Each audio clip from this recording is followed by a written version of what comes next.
ৰূপজ্যোতি কুৰ্মীনে কি সেইজন বিধায়ক অনবৰতে বেপে কৰি থাকে সেইকাৰণে ৰূপজ্যোতি কুৰ্মীক কৈছোঁ তিতি ৩,০০০ নহয় তিতি ৩০,০০০ হৈছে অৰবিন্দ কেজৰিৱালে আহি ইয়াতে ভাষণ দি গ'ল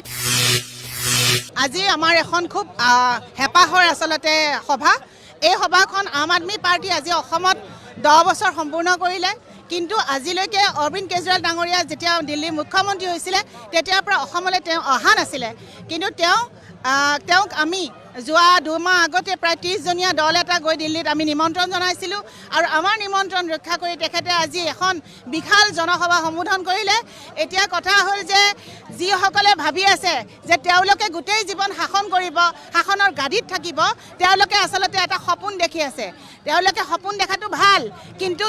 ৰাতিৰ সপোন কেতিয়াবা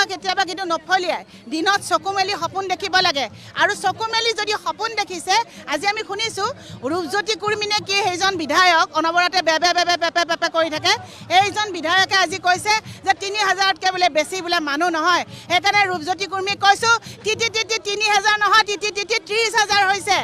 আৰু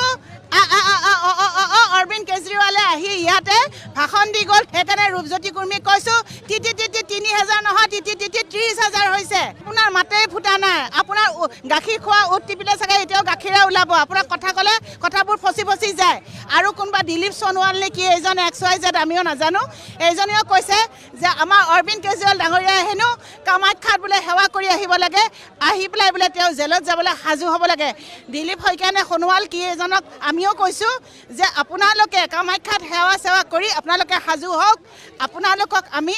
দিনতে চকু মেলি সপোন দেখুৱাবলৈ আমিও সাজু হৈছোঁ আম আদমি পাৰ্টি গতিকে আজি আমি সংকল্প লৈছোঁ গোটেই অসমত আমি ৰাজনীতি সলনি কৰাৰ ৰাজনীতি কৰিম সময় সলনি হ'ব আম আদমি পাৰ্টি জিন্দাবাদ